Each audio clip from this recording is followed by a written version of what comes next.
I'd like to introduce our moderator today, Brian Daly. He's Managing Director of Hershey Entertainment and Resorts Restaurants. Brian, would you like to kick off the panel? Well, hello, everyone. Thank you for having me. It's so awesome to see some familiar faces and see a lot of new faces. I'm from the Central Chapter. I also chair the Synergy Committee. If anyone's never been on that, please join us on our calls.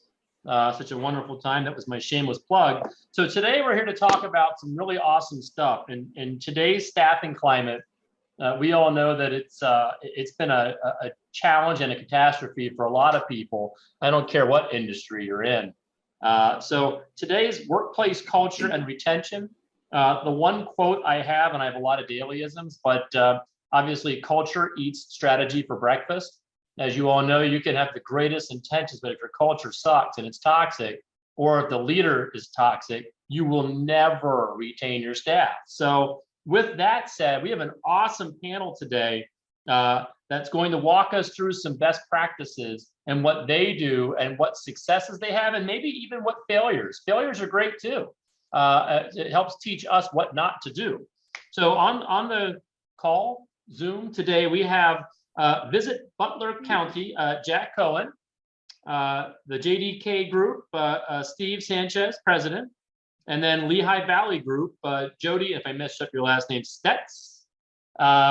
She's a VP of HR, Laura Palermo, Senior Manager of Restaurant Training, and David Burrington, Senior HR Business Partner, who are going to share a lot of wonderful ideas that they over time have developed, created, worked out.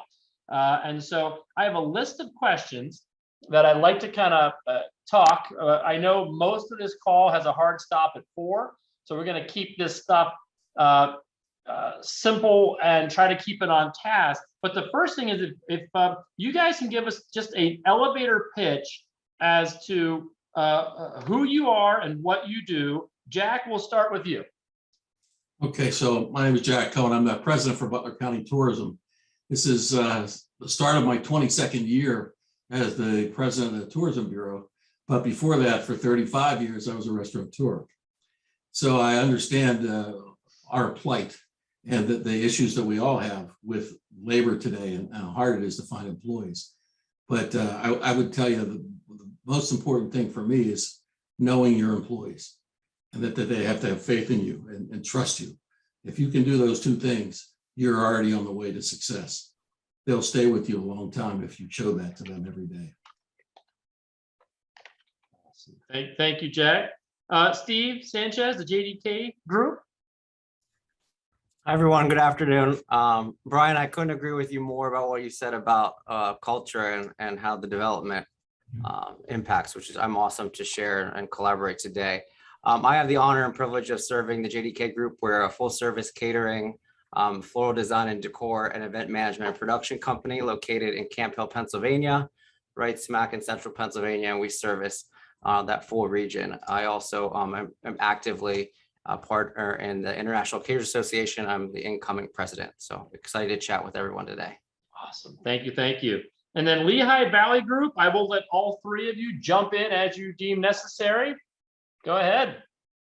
Well, hello, good afternoon. My name is Jodie Stetz, and I'm the Vice President of Human Resources. We actually work for an umbrella company called Talent Management Services, but we do own and operate Lehigh Valley Restaurant Group, or LVRG, which is a Red Robin franchise that has 21 locations currently. We also have a small contract management company, as well as we're just getting a new company off the ground that's going to be a brand partner for Wingstop. I've been with LVRG for over 20 years, and I started my career in a welfare to work program, working as a retention specialist. So it was really hard to get people to keep their jobs, and I have a very unique understanding from that experience, my first job out of college, learning why do people stay with a company, and it is about workplace culture and trust. I did bring along 2 of my subject matter experts today. They work really hard day in and day out to try and keep our teams engaged and create a great culture. So I'll let them introduce themselves. I'm Laura Palermo. I'm actually on the Lehigh Valley chapter of the PRLA. I'm the Senior Manager of Restaurant Training. So I oversee the training from a day 1 team member working their way up through the GM position. And I'm Dave Burrington. I'm one of the senior HR business partners. I've been with our group for 12 years, and I handle pretty much anything and everything HR, from team member relations to leaves, unemployment, workers' comp benefits, you name it, and we do it. So we're excited to be here today. Thanks. We are so excited to have all of you on this call and the audience as well, with all this expertise. So what we're going to do is we're going to jump in and ask a few questions. I'm going to kind of pick a group each time and get some of your insight. But the first question, I'm going to send this out to Steve Sanchez from the JDK group. What programs have you instituted to help with your employee retention? Sure. We actually, I would say overall, the success of our retention honestly lies within our core team. I was just at a leadership conference and it says leaders let leaders lead. We have team members who have worked for us for 14. What's that? And leaders let leaders lead. I guess. And 14, 10, 7, 5 years. And I think just having leadership that consistently welcomes and has energy and open arms to new team members has been huge.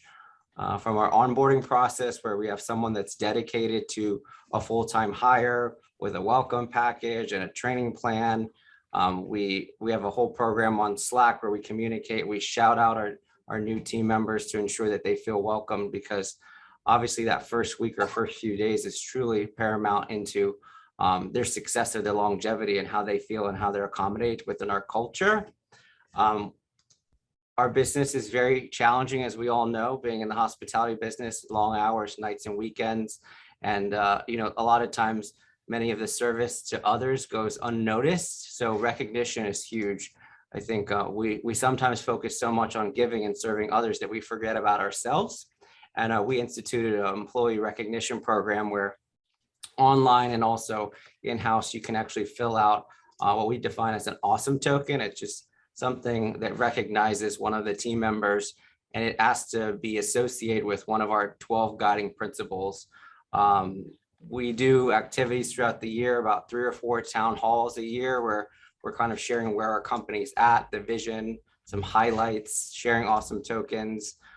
We have happy hours, really just to keep our team engaged and energized. I think they want to be involved in what's going on. They want to hear what the feedback is from our clients, as well as, the feedback of where we're headed.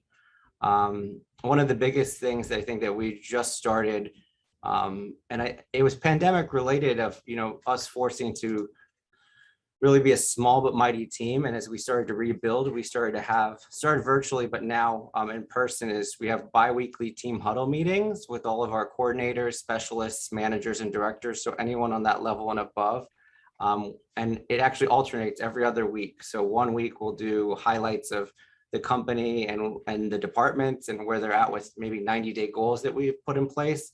And the other bi-weekly is actually focused on leadership training. So we actually work with my tribe. I think Anthony Lambatos may be a speaker coming up, but we work with that. And our group is actually, as a group, reading Atomic Habits together. So those are just a few things.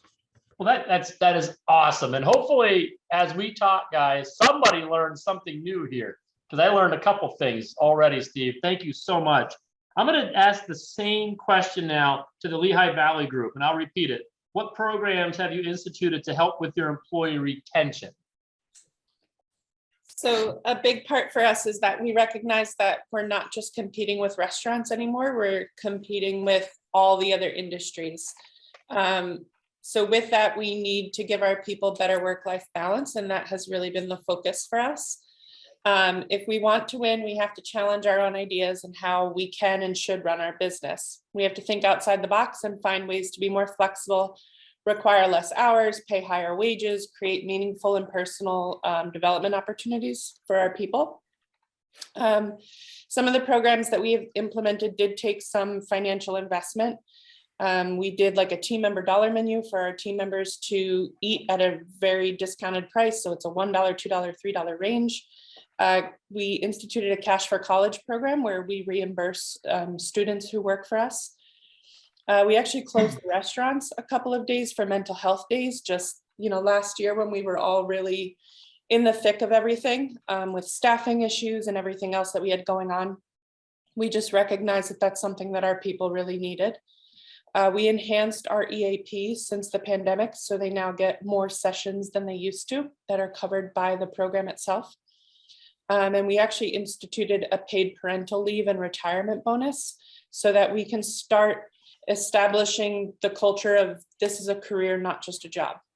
But with all of that being said, that obviously took some money behind it. We also did a lot of things that didn't cost much at all. We do monthly financial wellness webinars with a CPA. We have a very strong internal development program. So we have formal training from your first day at Red Robin all the way up to becoming a multi-unit operator. We have a commitment on every level to a 40 to 45 hour work week for everyone in our whole organization. We instituted bottomless vacation, which is an unlimited vacation program for our managers.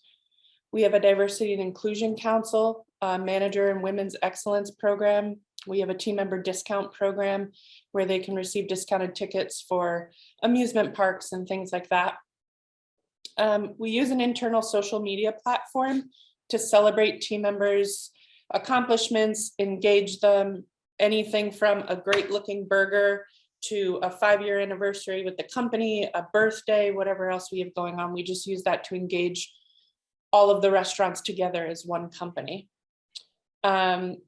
We follow an annual engagement calendar, and that's anything from dress up days to National Popcorn Day, National Ice Cream Day. And it's just ways to engage our team members. You know, we recognize the age group that we primarily employ in our restaurants, and we try to make it a really fun place for them to work. But most importantly, we just follow a culture of true hospitality. We can't expect anybody, you know, any of our team members to take care of our guests with hospitality if we don't show our team members hospitality. So that's kind of been the shift for us, is focusing on showing our team members what hospitality means firsthand.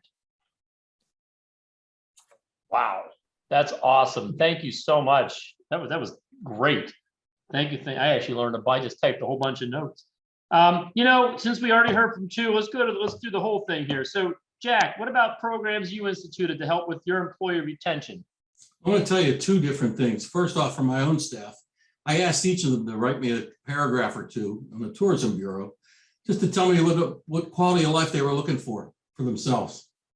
Each of them sent me back different things. With 16 full-time folks, and believe it or not one of them mentioned anything about money, which I was really happy to see. But secondly, every one of them wrote about time, that they wanted more time, personal time, things that they needed. And it took me a couple of weeks to come up with an idea that I floated to them, and they all seemed to like it. So Amy's there, she could probably talk a little bit about it, but I instituted another 12 days off during the year, but they had to promise me that we'd add that day to a weekend so they get a longer weekend off. But they had to make a plan so that they use that time correctly to benefit themselves or their families, so that they can utilize that and really do something with it. Actually, everybody, all the promise was from my side is I'll continue to do the program as long as they have their productivity still the same as it was. Frankly, I got to be honest with you, that's not really happening. They're giving me more. So understand that it's showing me that by giving them what they asked for, they're working harder than they were before. And that's impressive. Now, on the other side, because we need to support all of our members through tourism, we instituted a program for all of our members. We represent over 430 different businesses in the hospitality industry. It's a way we have secret shoppers. We call them ambassadors tourism. They go out and find people in our restaurants, our hotels, and all the other pieces of tourism, catch them doing things right. We financially reward those folks and bring them together and share that with an event and let them know how much the community truly likes what they do. And we want them to know that. We put that in the newspaper, we send that out to the public. We really make sure that people understand how hard that this industry is and how difficult it is, certainly today with all the different situations that are going on in all of us. So we really want to make sure that happens. We're kicking that off again July 1st in our community for a third or fourth time that we've done this. And it'll go for 2 months, and then we'll have everybody together, pick the winners, talk about the great stories that people tell us about individuals that are really, really special. And I think that that's very important that we share that information. As everybody else said in there, it's about giving these people their due. You know, they work really hard, and we all understand that. We need to recognize it and share that amongst our community, not just ourselves. Well, thank you for that, Jack, and thank all three of you. Some excellent stuff. Boy, I hope everyone wrote a bunch of that down, because that was some great stuff. Two things I want to add, even as the moderator, things that we do here at Hershey.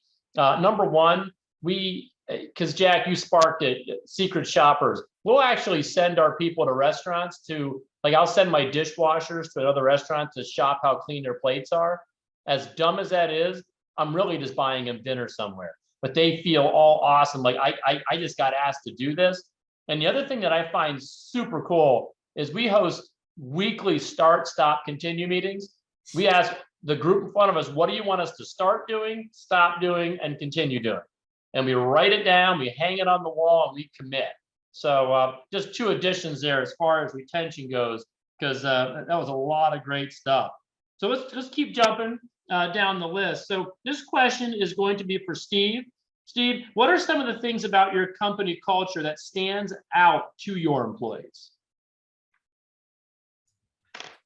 Sure, I think that's quite a question. I guess I would say that we just have a people-driven approach to our culture. I know that sounds cliche, but I think if anything that the pandemic has brought awareness to is the challenges that come in working in the restaurant and hospitality industry. I think many of us are facing so many of our past employees, or, you know, even employees that have completely left the industry. And I think, you know, it's sad to say, but it's almost like the word hospitality has become a bad word, a dirty word. And I think, you know, we have an obligation to make changes. So I love what you said about the start stop, because I do believe it's the biggest thing that we can do. And maybe we can't make as large changes as maybe big corporations can, but we can start by listening to our employees. And I think that's what we've really made a conscious effort to do, is to try to provide a safe place for our employees to be able to provide feedback where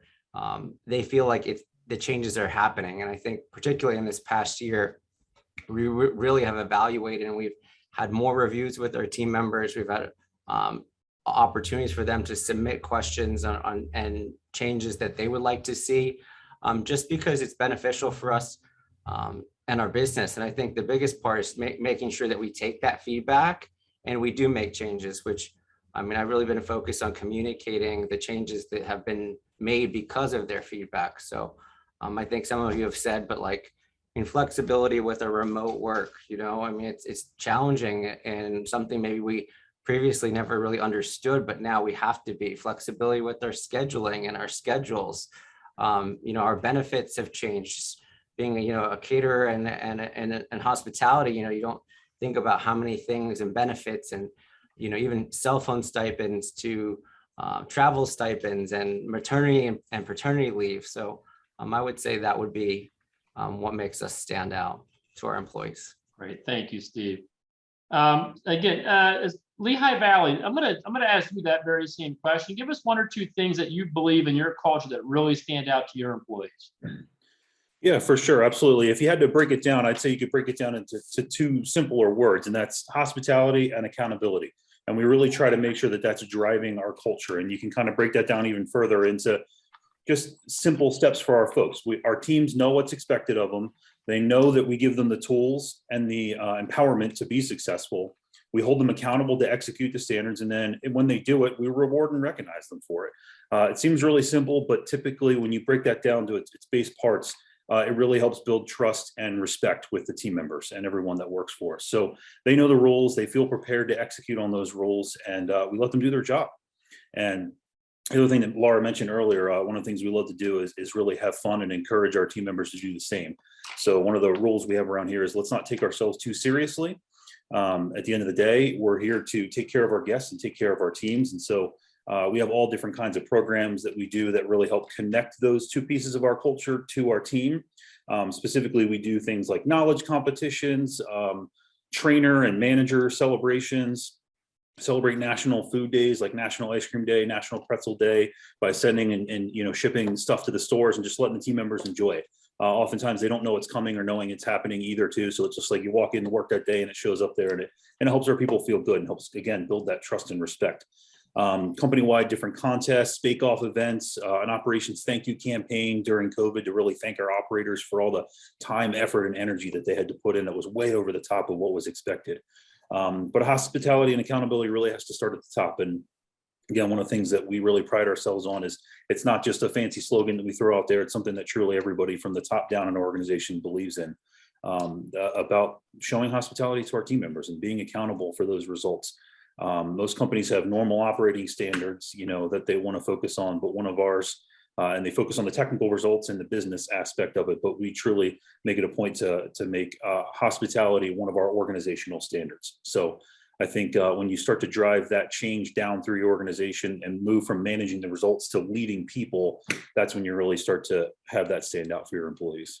Well, thank you so much on that one. Jack, why don't you jump in on that one too and give us a couple things?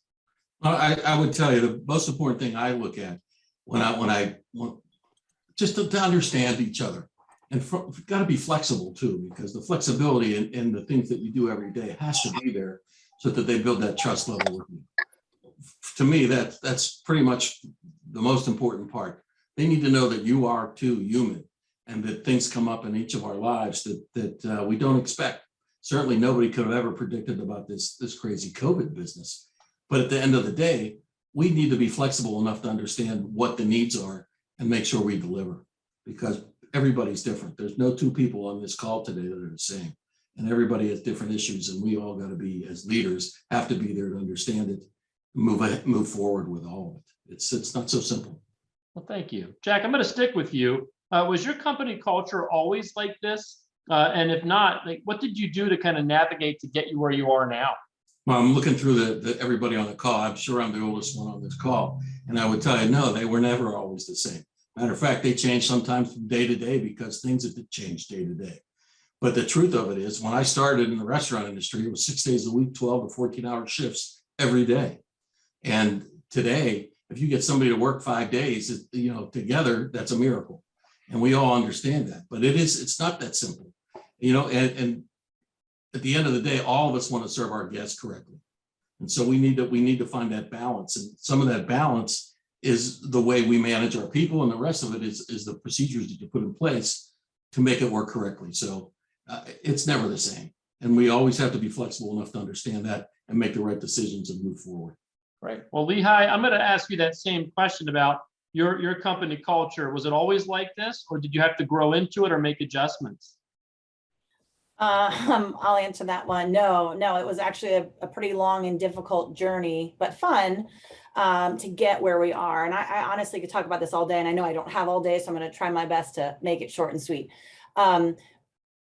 15 or 20 years ago, our focus was really on relentlessly driving results. And a couple people have said it, we used to it was work. It was manage the results.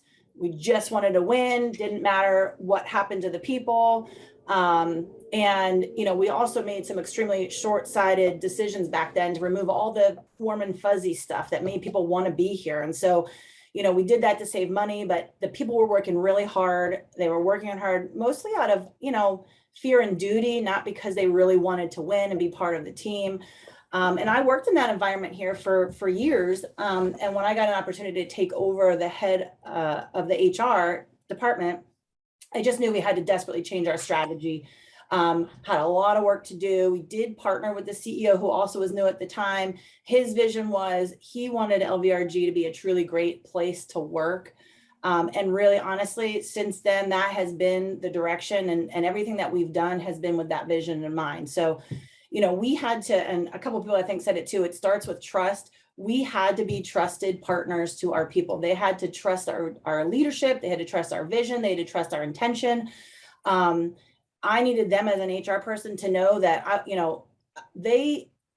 we knew what they were going through. So I actually hired Dave and Laura, both were operators from our business. You can't teach an HR person what it is to be a restaurant manager, but I could teach them what it is to be an HR person, how to be an HR person for a restaurant company, because I didn't want us sitting at our desks and making decisions that we thought were going to be great for our people. I wanted us connected to what our people wanted. I wanted us in the restaurant. So we did a lot of that. And to make genuine connections with people, to show them that we care so that they tell us what it is that they want or need. Dave mentioned rule number 6. That was a huge part of our initiative, because trying to build that trust when forever and a day, you see an HR person in your restaurant and you're not thinking, oh, great, HR is here to save the day. They're thinking, who's getting fired? Who did what? It was always a bad thing. So creating positive experiences with us that outweighed and outnumbered the negative experiences that they've previously had. So we did a thing. We created a Twitter campaign. Initially, we went out on a limb. We called it LVRG Fun AF. And I'm not going to get into what that stands for, but we had to be edgy because we needed to let them know that we weren't these stuffy HR people they were used to. We poked fun at ourselves. We did dance challenges. Dave made a handbook video where he called himself Dave Burrington, the traditional HR guy. And we poke fun at ourselves. We even played like the Imperial March in a video when I would walk around into the restaurants, because we wanted people to know that we knew we had a reputation and we were desperately trying to fix that. Also, I think, to be of service. So it's an almost 24/7 business. They needed a 24/7 HR partner.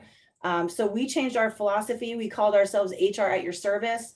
We created an HR at your service email and brand around that, so that one of us was always available within minutes if they needed something. Friday night, 9 o'clock, fight on the line, 3 o'clock Memorial Day, we were there, we were dealing with it. They knew they could count on us. The executive team too, they were in the restaurant visible and they were fully engaged with our team members. And again, those shared experiences and allowing them to connect a face with not just this name or this title make it a personal connection really started to break down barriers. And that's how we built trust. And I would say that's where it has to start, because if they trust you, they're going to tell you what it is that they need. They're not just going to tell you what you want to hear. We talked a lot about hospitality. We actually took that from Danny Meyer. I'm sure that many of you have read Setting the Table, and he talks about the fire in your belly, the fire to light the way, the fire to, light other people's fire. There's all these things. And we started talking about that and challenging our teams to share their fire by, creating excitement, celebrating, appreciating people, personal development, moving people from team member, like Laura said, team member up to multi-unit leader. And we've done that. And again, that helped build trust. And then we ask them, how do we become a truly great place to work? And now they don't just tell us everything's great. They tell us, no, this isn't very good. And this could be better, because we need to hear the truth, not just what they want to tell us. We need to know where we're at. When they told us what would make us a great place to work, you have to listen. It's the most important part, and act. So we did immediately implement a lot of things that could reasonably and pretty cheaply be implemented. We changed uniform policy. We gave them a birthday holiday, just updated some outdated training materials. Laura mentioned, I think, the discount program. And then the things that we initially thought were impossible to implement, we challenged ourselves on those things. So, quality of life in the restaurant business, unheard of, can't be done, but it has to be done because our competitors are Amazon, Uline, car dealerships. We had a guy leave to be a poker player. People aren't leaving us, they're leaving the industry. So we have to compete. We had to we implemented Bobless vacation, which is unlimited. We implemented 401k with a match in the middle of COVID, and a full commitment from our leadership team on that 40 to 45 hour work life balance. That initiative is company-wide. So at the end of the day, if they're going to care enough to tell you what it is that they want, you have to listen, and you have to try to do everything you can to implement what it is that they're asking for reasonably, if you can. Great. Well said, and that was amazing. Thank you so much. Steve, we're going to jump to the next question because it kind of piggybacks on that. What do you feel is the most important step to take when revamping your company culture? Sure. I think it's a good question, because especially after everyone's insight, it's all sounds so exciting and you want to just do it all. I would say, depending on where you're at with your business, I would say start small and focus. I think it all starts at the end of the day with your mission, your values, your why, your story. Why are you doing what you're doing? I think in the beginning, if you just focus on your mission and values and find a way to communicate to that with your team, I think that's where it all starts. Yeah, you're probably going to get, in the beginning, I'm sure we've all seen the eye rolls and the naysayers, but I think once you get past that and you find the individuals that are truly on board with your vision and your why, those are the people that will be the ones that will spread the engagement. And once you can get past that next level, then you can start adding things like incentives and events and parties and materials and those types of things that are part of the culture. And I think it's consistency too. It doesn't happen overnight. It's something you have to work on every day. Jack, I'm going to ask you a loaded question here. Sorry. And I'm going to ask all three groups, but what did you ever implement that didn't go as expected, where it had a backfire? Because I think we always talk about the successes and how great things are, but sometimes we can go down a horrible path by accident, or even solve a problem that doesn't even exist and make a new one. So Jack, have you ever had that situation where you implemented something that just did not go your way? I think everybody on this call's probably had that happen. But I would tell you this, when you make that type of a decision, you'll know it quickly enough. Your people let you know, and they should, because we're not perfect. None of us are. And we have to fess up and let them know that we understand what they're talking about and we understand the mistake that we made. When you do that, you're again building trust in your people. And when you fess up to those kind of things, you're building a strength from a weakness, and that's a good thing. I walk around my staff most of the time because they're more skilled at a lot of the things that we have to do. And I just tell them, I appreciate you making me look good today, because the truth of it is they do most of the work. And if I don't reward them for those things, they're not going to continue to do that. They need to know how much we care about them as much as we care about ourselves. Just as important. All right. Thank you, Jack. Thank you. And then I'm kind of having another couple of different questions here, but Steve, in your end, I'm going to assume you and everyone on this Zoom call have done what we would call employee engagement surveys, where we ask our staffs to sit in a room, type out what their concerns are. Depending on what day of the week it was, you'll get positive, you'll get negative. Tell me, did you do employee engagement surveys? And then also at the same time, what was some of your lessons learned in those engagement surveys? Sure, great question. The program that we are doing, my program actually has a outside facilitated employee engagement. So, of course you get nervous and you're like, oh, well, they're gonna tell the truth. But thankfully, and then he actually does a one-on-one with me to kind of go over it. But thankfully we did have super positive feedback, but of course there's always something to work on. And, I think one of our consistent things over time is always communication. And it's a reminder for me that even when you communicate, it's not enough. So communicate. Okay. Lehigh, I'm going to have you answer that very same question about an engagement survey and what did you learn from that? Yeah, I can take that one. Yeah, we've done a lot of engagement surveys, especially in the beginning when we were trying to figure out what did everybody need and want from us, and we're trying to just get our feet under us. But I would say the biggest thing that we learned, there definitely was communication. There's also a factor of, we can at the HR level, at the executive level, we can decide the direction that we want the company to go. And we can create all these programs, but if we can't effectively communicate them, and then, we have 20 plus locations, and now you have 5 managers at each location, trying to get full buy-in from everybody so that everybody's executing the programs that we put out there. Because there are some, there were some restaurants that would say, I didn't even know you had this Twitter campaign. I didn't even know you had that. And so the communication piece and just the full buy-in at the beginning, especially trying to, turn the ship on, this is the direction we're going, shifting that focus from results to managing the people so that they take care of the results. That's been a very, long, difficult journey. And I think we're still trying to reset some of that sometimes, because the easiest thing is managing the results, right? You can get whatever result you need just by making it happen versus managing the people to get those results. So, you know, I would probably focus too on that, just that the communication and really drilling that down in your vision throughout the whole organization is really difficult. Hey, Jack, I have a question for you. Did you, and I can open this up to everyone, but did you ever introduce your hourly staff and invite them to key strategic meetings for transparency and alignment and to gain ideas that you never would have thought of? It's funny you say that, because we just had that discussion in our plan. We do strategic planning every year. And just last week, that same question came up. Do we share that with all of our staff? And the truth of it is, it goes from top to bottom, but sometimes it's from bottom to top. So what we do, we'll share those department pieces with those departments, and they share it with their teams.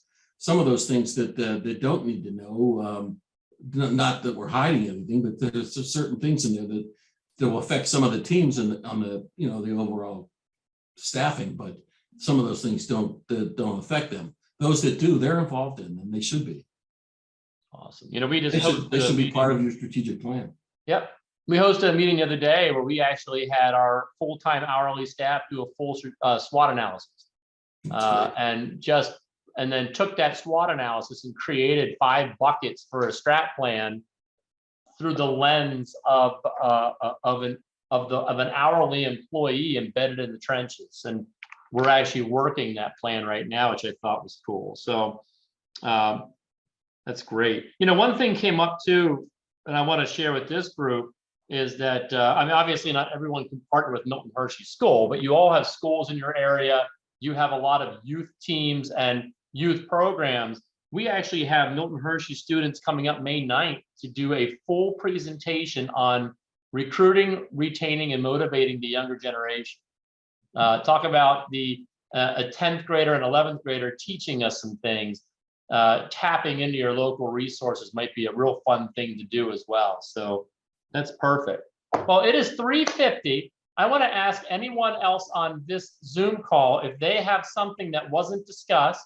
Was there anything that you would like to share from a best practice standpoint that, you know, take 60 seconds and kind of tell us what happened?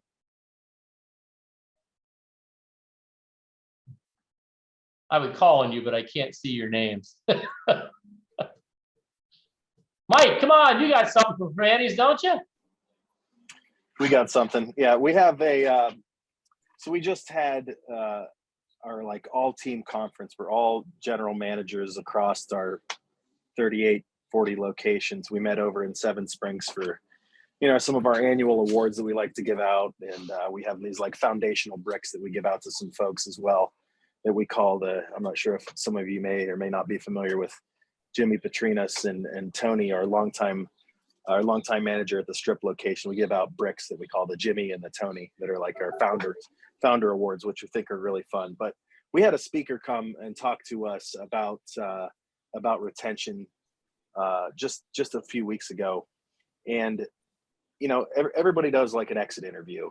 And this gentleman had kind of like flipped that on its head a little bit and talked about stay interviews, you know, talking to your A and B people and finding out why they stay, why they stick around, what's important to them, what we're doing right, what we're doing wrong, just why they have stuck around for so long. And to just kind of like take those answers that they give us and see how that might show up in an interview process for a new hire, to find those people that we're looking for that have stuck around with us for so long. So maybe just see how the answers to those questions show up as questions throughout their interview process. And we've found over the last few weeks, our managers have been really reinvigorated and made the hiring process, like, you know, it's always a top priority, but it's gone to like the top priority of their to-do list, and they're really energized about it. So that's just something that we've done over the last month or so. Love it. Love it. Love it. So real quick, 60 seconds. Jack, what words of wisdom do you have for this group? It's a simple process. It sounds so easy, tough to do. Let all the folks that you manage and the people that you work with know you and trust you. When you have that trust level built, and you return that to them, it takes you a long way. It takes you a long way.